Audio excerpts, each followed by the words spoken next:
Hello again, everyone, and welcome back to Reddit Aliens. I'm John, and as always, thank you so much for being here. Good topic? Let's do it. When was your last I need to get the hell out of here moment? Please remember to like, share, and subscribe. It happened a few hours ago. I was in the park with my younger brother just playing football, having a nice time. Suddenly I see a man looking over in our direction. However, I can't be too sure because I don't have my glasses, and I don't want to scare myself for no reason. He's carrying an orange bag, so it's easy to see him. I ignore him, and my brother and I start walking around randomly, not following the path, backtracking, just not walking logically, if that makes sense, kicking the ball to each other. The last time I went to this park on the 1st, a man of the same build and ethnicity followed me, so I felt myself getting paranoid. This man kept his distance, but for instance, we went into the basketball area, and he would come to the entrance and lean against the gate just watching us. He could go behind the trees. It was clear he knew his way around the park and follow us, which I wouldn't notice if it wasn't for his bag. I wanted to confront him, but I was with my younger brother and didn't want to cause trouble. I wasn't really scared, but more angry and frustrated. The man suddenly starts getting braver and walking faster toward us, and so we decide to quickly run home, even though we were only out for 15 minutes. This was like 5 years ago. I was 24 years old, got way too drunk at my local bar, and ended up going back to this guy's apartment. It was decorated by somebody's grandmother for sure. There were candelabras everywhere. He lit all of them, then sat me on the couch and proceeded to go through all of these old family photo albums, specifically looking at pictures of his siblings and cousins as children. No joke. He was getting so hard that I could see the album start moving up and down. Then he asked me if I had any pictures of when I was a child or my siblings when they were children. Never sobered up so fast and booked it right the F out of there. When I first moved to where I'm living now, it's across the river from a college town city with a main street that is littered with restaurants and bars. So one night a couple of friends and I went out and decided to bar hop. Nothing crazy, just wanted to check out the different places. I walked into one hole-in-the-wall joint with only a handful of people in there. Everybody's heads turned and looked at us like we were from another planet. Weird vibe immediately.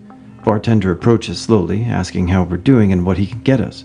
We order a round of drinks, and then the bartender very slowly says, "Is that all?" Again, weird vibe, but whatever. Random guy later found out to be the owner, comes and sits next to us and starts chatting us up. Where we're from, what we're doing in the area, if we're cool. Lots of weird conversation starters. At this point, we want out, but our drinks haven't come back yet, so we get our drinks and try to keep to ourselves. Guy keeps asking if he can get us anything at all off the menu. It's at this point I realize that the two women at the other end of the bar are doing coke off the bar. There's also now two large men standing against the wall right behind us, just grilling us. Not wanting to make a scene, we all shared a let's get the out of here look, talked amongst ourselves for a minute, finished our drinks as fast as possible, paid and left. The owner was trying to talk to us the entire time we were paying and making our way out the door, trying to keep us there as the two large men slowly closed in. We got the F out and said nothing until we hit the other side of the street. The guy that I met, college-educated, handsome, retro digs in Long Beach, California, articulate, funny, and packed a picnic for a blind date, complete with cloth napkins. Went back to his place, and the kitchen was a hoarder's dream. At least 6 full sets of dishes, dirty, sitting in neatly stacked piles everywhere. Pots and pans, the same thing.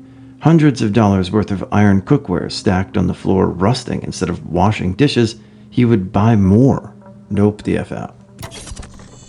Oh boy, I have another one. My ex-best friend convinced me to go to a concert with her. I told her I couldn't because I had a long drive the next morning and didn't want to waste gas or go to bed too late, and she said it was fine. She would drive and would get me home right after the concert. Went to the concert, it was fine. I was ready to go home, but she told me she wanted to go to an after-party with the band because her crush would be there. I agreed because she really wanted to get with this guy. The chances of it happening seemed high, and I wanted her to be happy. It turns out the after-party was at a decent hotel. Underage kids were straight up walking in with handles of alcohol, and it was really obvious what was going on. The receptionist was eyeing everyone, but nobody gave a fuck. My friend and I got to the room, and we were the only girls there. Around 40 drunk college guys and 2 girls, both under 110 pounds. I'd never experienced being looked at like a juicy steak until that moment. I told her we had to go, but she was hell-bent on staying with her crush. I couldn't convince her, so I called my mom, the most awkward phone conversation of my life, and had her pick me up. It turns out the receptionist called the cops soon after I left, and the party got broken up. I think some people got charged. I had been renting a house from my sister. I paid my bills every month precisely on time for 6 years, no delays, no missed payments, etc. About 6 months ago, my sister lost her job. She decided to drink her not insignificant savings away and not look for a job.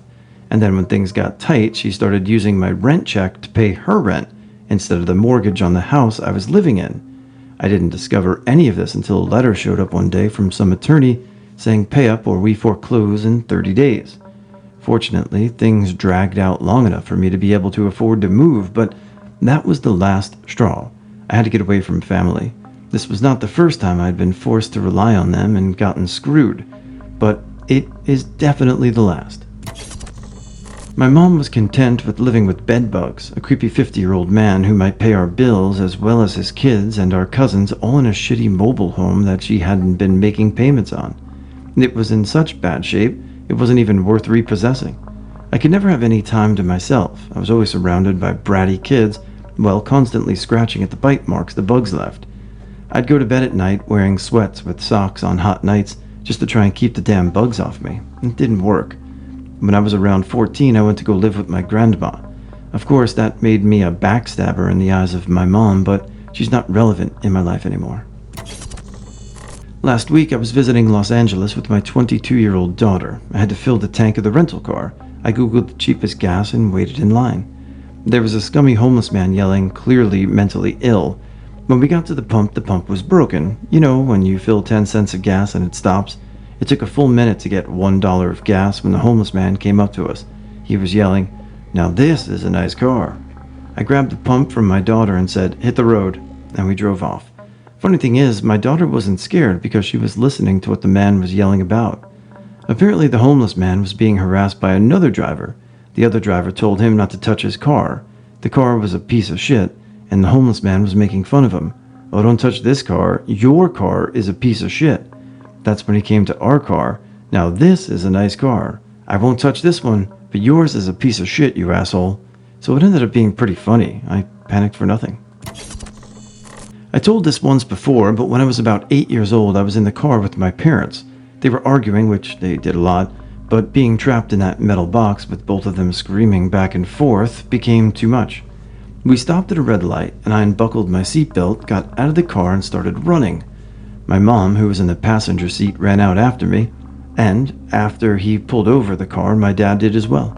They caught up to me, and their attitudes completely changed. They promised they wouldn't fight again. I promised they broke time and time again until their divorce, but they never did it again in the car. I remember taking my first ever dab with people I didn't know, other than my one friend. I took the largest rip ever and felt like I was going to die. I started hyperventilating while the driver was driving super fast on the highway, probably 80 to 85 miles per hour. I made him pull over and let me out, where my friend and I made it to a side street and called our other friend to pick us up. The 3 friends who were in the car got in a huge car wreck the same night, and the passenger was killed. Probably walking in Gaston in Vancouver, BC. My mom and I were looking for her sister, missing, homeless, the whole day's life. Dude in his 30s or so walked up to us dressed normally, sort of business casual, and we look up and are about to say hi when he covers his eyes and starts counting down really slowly and drawn out. Nope. Big ol' nope. We backed up and he followed, eyes still covered. He got to 4 or 5 and my mom just grabbed my arm and yanked me away toward people. The downtown east side of Vancouver is something else. A really tight-knit family of homeless, mentally ill, possibly drug-using men and women. Many by choice, but not all. My nanny used to live in a sort of hotel there, so I knew it well, but that rattled me. I was at home working on a gate outside. I heard my neighbor shoot off some rounds, so I went to a spot I'd be able to overlook to the pond and see if they were getting any of these geese. Then 3 shots came through the bushes right toward my house, roughly 100 feet or so away from me, not toward the pond. So I was like, okay, they're being idiots, time to get the fuck out. I go back over to working on the gate about 300 to 400 feet from where I was when I was being stupid and nosy, even though they should not have been shooting toward a house. Then a fucking bullet cracked as it went less than 5 feet past my head. Yeah, that's when I said this. Hid behind a huge ash tree and called the cops and waited 45 minutes for them to show up. Sounds like you have some great neighbors out there. Glad you stayed safe and hid behind a tree and didn't get shot. I think that's attempted murder. I've been lucky to not have many, but the first one that popped into my head was this party I went to when I was 20. Some friends of mine from high school were renting a house about half a mile away from my parents' house, and they decided to have a party to break the place in. My boyfriend at the time and I decided to go and just walk down to my parents afterwards so we wouldn't have to drive anywhere and could both get wasted for once and not have to worry about transportation. It was super convenient for us.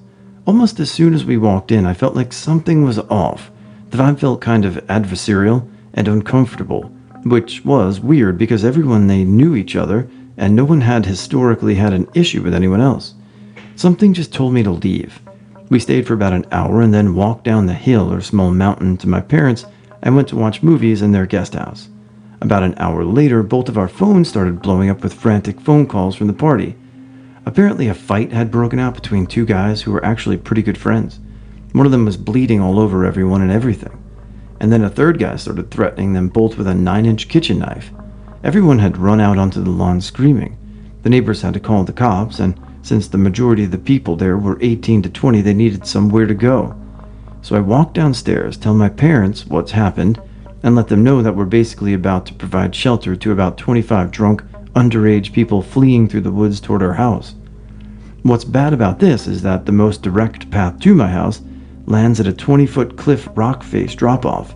So we had to get ladders and flashlights and direct all these drunkards onto the deck on our guest house porch safely.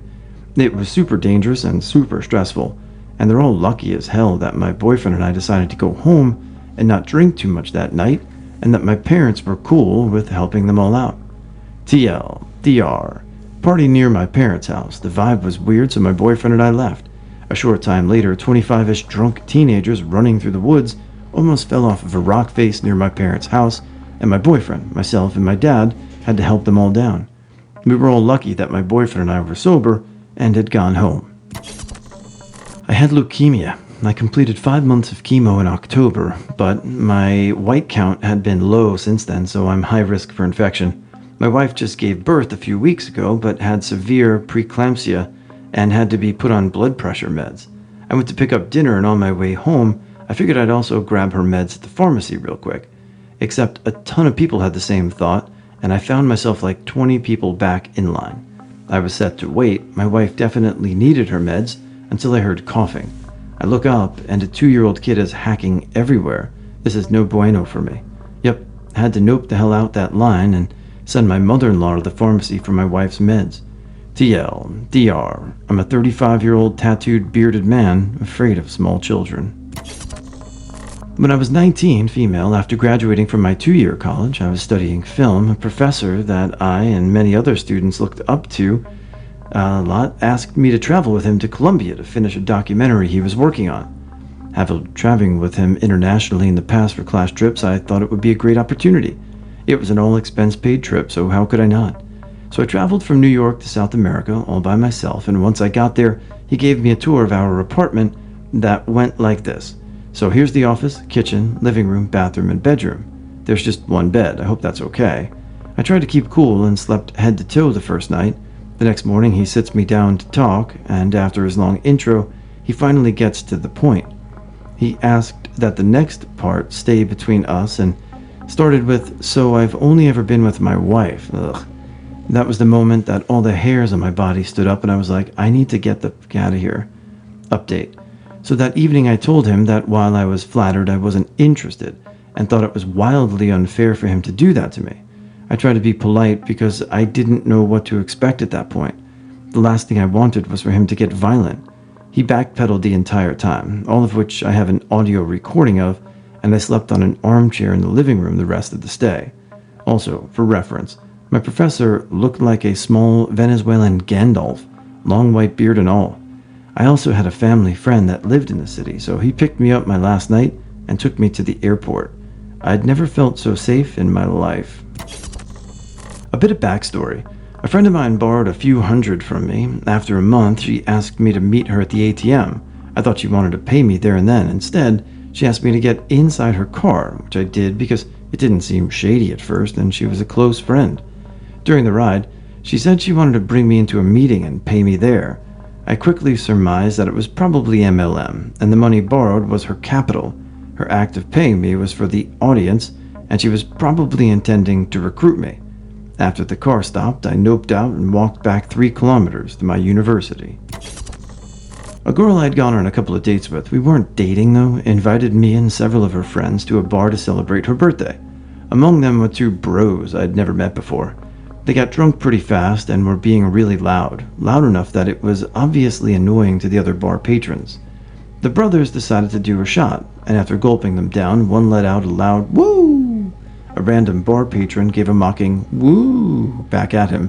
This obviously pissed off the bros, but for the moment they didn't do anything and just stayed quiet and stewed on it. Then they decided to do another shot, and after the shot this time, instead of a "woo," one of the brothers looked at the bar patron and yelled out "douche." In that instant, I shot out of my chair to walk out of the bar. There's no way I was going to let these drunk bro assholes drag me into a physical altercation by proxy for no reason. The thing was, at least 2 other members of our group had the exact same plan. So on the word douche, the 3 of us stood up in unison and walked out of the bar without a word to anyone until we got outside. The bar has a big glass window in front, so we could see that the 2 brothers were suddenly quite deflated that a third of what we must have assumed was their crew had just bailed on them. The birthday girl played peacemaker and went to apologize to the bar patron, which he was gracious about. The rest of the group left just a few minutes after we did with no further incident. I never dated that girl again.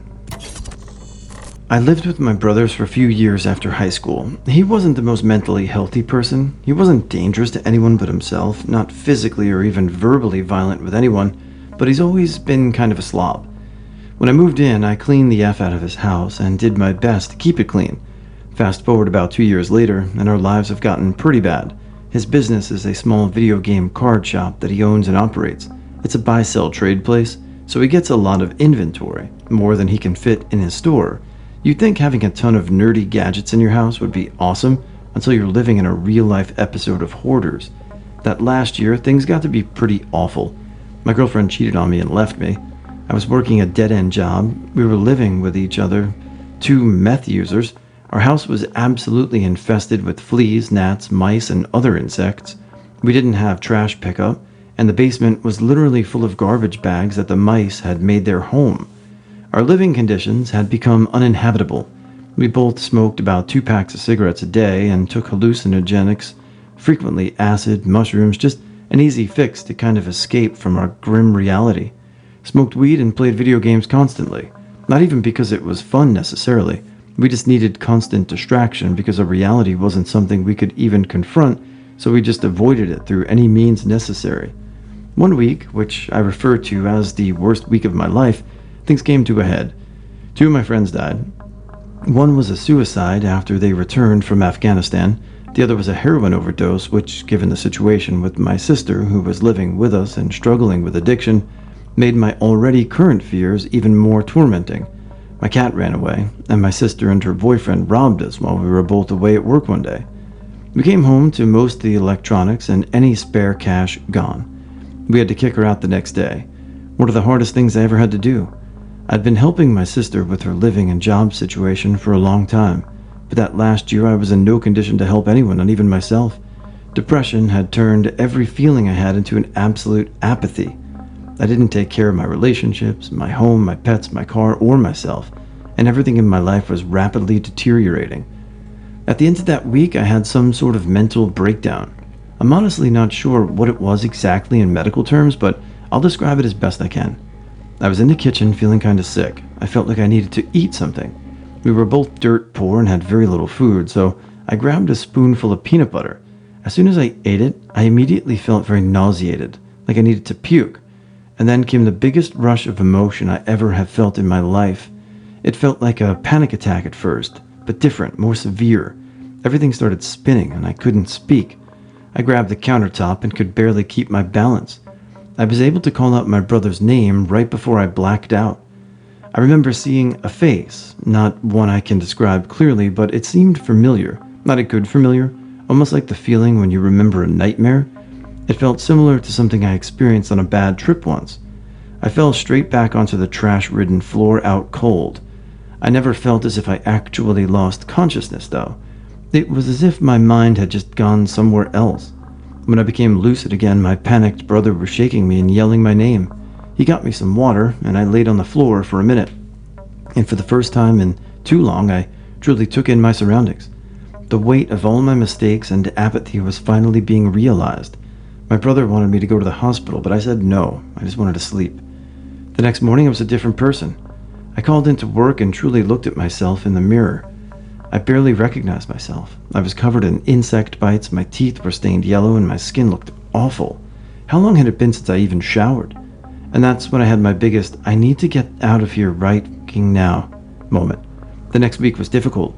I was terrified I was going to faint again. I experienced several panic attacks and was suffering from panic disorder. I called an old friend from high school who had said he needed a roommate on Facebook not too long ago. Within a couple of weeks, I was out of there. It's been 2 years since I moved out there. I'm 23 now. My brother's doing a little better. His house is still very cluttered and messy, but no longer infested. I worry about him, but I'm not sure what to do. My sister has been clean for almost 2 years now. She has a fiance, a job as a server, and a beautiful baby boy who I am proud uncle to. And I am a different person entirely. My house is extremely clean. I'm living with a few friends that I grew up with, and we all get along great. I have a routine. I take care of myself. I quit smoking. I eat healthy. I cook myself fresh food and vegetables. I have a good job, and I have an interview in 2 days for an even better job. I have more money in my savings account than I ever have. I was able to recently buy a new, nice car. I gave a great credit score and a lovely girlfriend. I keep myself very busy and am overall a productive person. I do not use any substances other than caffeine. I'm working on becoming a substance abuse counselor. But most importantly, I'm healthy. I take care of myself and my life now. When I think about my life 2 or 3 years ago, I can't believe I used to be that person. I still can't explain my breakdown. I think that the stress, grief, and drug use were just literally making me insane. My thoughts back then didn't make any sense. I was losing my mind. I'm thankful for my new life every single day. Sorry this has been so long, but I enjoy telling this story, and I felt it was relevant to this post. I have a great sense of pride for all that I overcame, and I'm excited to see what the future will bring. If you're struggling right now, don't give up. I never imagined my life would become what it is today.